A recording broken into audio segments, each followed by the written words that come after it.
বিসমিল্লাহির রহমানির রহিম। বাংলাদেশ বাণিজ্য জোটের পক্ষ থেকে আমি কাজী মোশাররফ হোসেন। বিপ্লবী সরকার না হইয়া গণঅভ্যুত্থান সমর্থিত সরকার বা অন্তর্বর্তীকালীন সরকার, এখানে সে যাই হোক বা ওই সময়ে এই যে ট্রানজিশনাল পিরিয়ডে যেই আমার দৃষ্টিতে তিনটি ভুল হয়ে গেছে এবং এর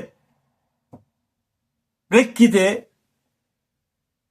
এমনভাবে অন্তর্বর্তী সরকারকে আচরণ করতে হবে যাতে এই বিপদগুলো থেকে মুক্তি পায় বা যে ভুলগুলো হয়ে গেছে এর সংশোধনটা সঠিকভাবে করতে পারে। এক নাম্বার ভুল হলো যে শেখ হাসিনা, এটা কিন্তু সাংবিধানিকভাবে করেছে সরকার, সেনা প্রধান, কারণ তখন তো সরকার ছিল না কেউ, যে আগরতলায় আর্মি হেলিকপ্টারে উইথ অনার হস্তান্তর করা হয়েছে। কিন্তু এখানে প্রথমেই একটা জিনিস চিন্তা করা দরকার ছিল এই যে যদি আপনার বিপ্লবী সরকারই হোক বা গণঅভ্যুত্থানের মাধ্যমে যে সরকার গঠিত হয়েছে সেসবভাবেই হোক, তাকে অন্য একটি দেশে পাঠানো উচিত ছিল। এটা পাকিস্তানে হতে পারতো, টার্কি হতে পারতো, আফগানিস্তানে হতে পারতো। কেন এই কথা বললাম? যে যারা ইতিহাস পড়েন, আমার ছিল ইতিহাস, কি বলে, সাবসিডিয়ারিতে আমি ইতিহাস পড়েছিলাম।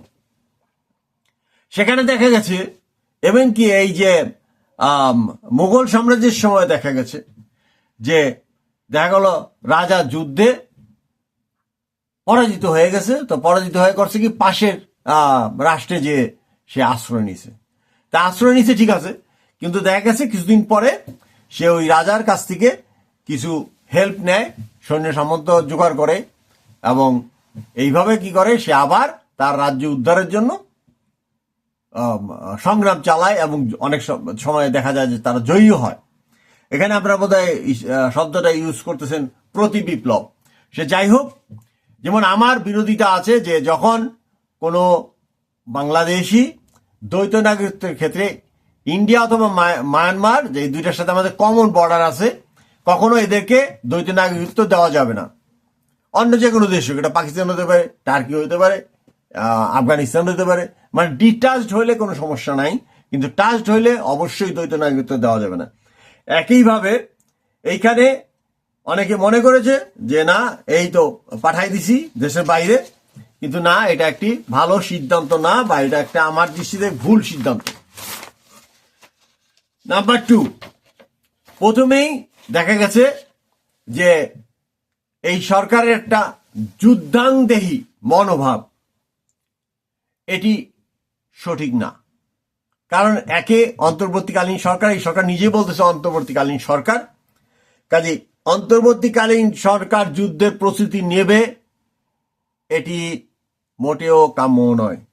এবং বাংলাদেশ মানুষ যুদ্ধও চায় না, খেয়ে পরে ভালো থাকতে চায়, জীবনের মান উন্নত করতে চায়। এই হলো বাঙালি বা বাংলাদেশি যারা আছেন তাদের মনোভাব। এবং পরাশক্তিকে নিয়ে এসে যে অবস্থা সৃষ্টি করা হয় নিজ দেশে, এই কেবলই আমরা দেখলাম যে সিরিয়া বা উত্তর কোরিয়া বা ওই ফিদেল কাস্ট্রো কিউবা, এই অন্য একটি দেশের স্বার্থের রক্ষার জন্য আমাদের দেশ বা বাংলাদেশের জনগণ এটাকে যুদ্ধক্ষেত্রে বানাতে দেবে না। এবং সেই হিসাবেই যেহেতু একটা বৃহৎ প্রতিবেশী আমাদের পাশের রাষ্ট্র ভারত, তাদের সাথে সেভাবেই অ্যাগ্রেসিভ না, অথচ শক্তভাবে যে সকল ক্ষেত্রে কথা বলার দরকার আছে, যেমন সীমান্ত হত্যা, সেগুলো তো অবশ্যই বলতে হবে। তার মানে এই না যে মাসের মন্ত্রী বা উপদেষ্টা উনি কি বললেন, ওনার নাম হলো ফরিদা আক্তার, জি, মাননীয় প্রধান উপদেষ্টা উনি বললেন অনেক কথা, আপনার ভারত বিরোধী কথাবার্তা বলেছেন, আবার অনেক জায়গায় হাসিনা বিরোধী কথাবার্তাও বলেছেন, কিন্তু উনি তো রাজনীতি করেন না আমি যতটুকু জানি, এবং রাজনৈতিক দলেরও রিপ্রেজেন্টেটিভ না। তো এটা ওনার আপনার যেহেতু ক্যাবিনেট সদস্য, আপনার কাছে এটা আমি নালিশই দিলাম বলতে পারেন, যে এই ধরনের মনোভাব নিয়ে আপনার ক্যাবিনেটের কাজই হলো যে একটি সুন্দর সমাজ ব্যবস্থা মোটামুটিভাবে স্থিতিশীল রেখে একটি ইলেকশন দেওয়া, এবং ইলেকশন দিয়ে জাতিকে তার ভাগ্য নির্মাণের দিকে এগিয়ে নিয়ে যাওয়া। যাই হোক, এটা যদি ওই একেবারে ইয়াং যে দুইজন উপদেষ্টা আছেন, জনাব একজনের নাম আসিফ আর একজনের নাম নাহিদ, হ্যাঁ, তারা মোটামুটি বলা চলে যে তারা ভালোই চালাচ্ছেন বা কথাবার্তা সংযত আছেন। সম্ভবত এটি আইন উপদেষ্টা আসিফ স্যারের সহযোগিতায় তারা ভালোই করছেন, কিন্তু এই উপদেষ্টা পরিষদের সাথে বা উপদেষ্টা পরিষদের যারা আছেন তারা অবশ্যই তাদের মন্ত্রণালয় বেসিস অনুযায়ী কথা বলাটাই তাদের জন্য শ্রেয়। হ্যাঁ, এই সমস্ত ব্যাপারে কি কথা বলতে পারেন? এই সমস্ত ব্যাপারে অবশ্যই আপনি কথা বলতে পারেন, একমাত্র আপনি, কারণ প্রতিরক্ষা আপনার ভিতরে আছে, আবার রাষ্ট্রের 100% নীতি নির্ধারকও আপনি। তো ভারতের সাথে কি সম্পর্ক হবে এটা অবশ্যই আপনার মাধ্যমে আসা উচিত, অথবা আপনি যেই ধরনের নির্ধারিত যে সমস্ত উপদেষ্টা বা উপদেষ্টা সহকারী সদস্য আছে তাদের মাধ্যমে তো এটি হওয়ার কথা। যাই হোক, তো ভারত বিরোধী যুদ্ধংদেহী মনোভাব অন্তর্বর্তী সরকারের হওয়া উচিত না।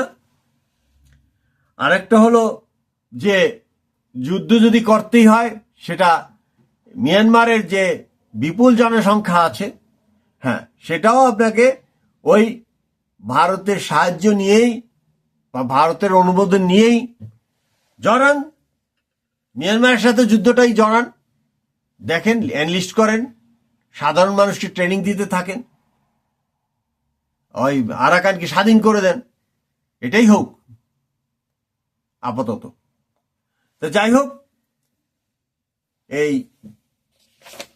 যারা আপনার মন্ত্রণালয়ের অধীনে বা উপদেষ্টা পরিষদে আছেন তাদের বক্তব্য আরো সুন্দর হবে, এমন কিছু হবে না যেটা আপনার বিরুদ্ধে যায়, কারণ আপনাকে বাংলাদেশের জনগণ অবশ্যই ভালোবাসে। তার মানে এই না যে সকল সদস্যকেই অ্যাকসেপ্টেন্স আছে বাংলাদেশের মানুষের কাছে, এরকম নয় ব্যাপারটা। এবং আপনার বাইরে বা আপনি অবর্তমানে এই যারা আছে ক্ষমতায় এদেরকে মানবে বা মানার চেষ্টা করবে মানুষ, এরকম মনে হয় না। সে যাই হোক, এটা ফয়সালা আপনার কাছেই, যে এই তিনটি ভুল আমি মনে করি যে হয়ে গেছে। যেমন বিপ্লবী সরকার হয়নি, তারপরে শেখ হাসিনাকে ভারতে যে পাঠানো হয়েছে এটাও হয় নাই, আর ভারত বিরোধী যে যুদ্ধংদেহী মনোভাব এটিকে অবশ্যই পরিহার করা উচিত এবং একটি সুসম্পর্ক রক্ষা করা উচিত ভারতের সাথে। কারণ আমরা কোনো বৈদেশিক শক্তির মদতে বাংলাদেশকে যুদ্ধক্ষেত্র বানাতে চাই না। পৃথিবীর সকল মানুষ সুখী হোক, এই কামনায় বাংলাদেশ মানব জোটের পক্ষ থেকে আমি বিদায় নিচ্ছি। কাজী মোশাররফ হোসেন।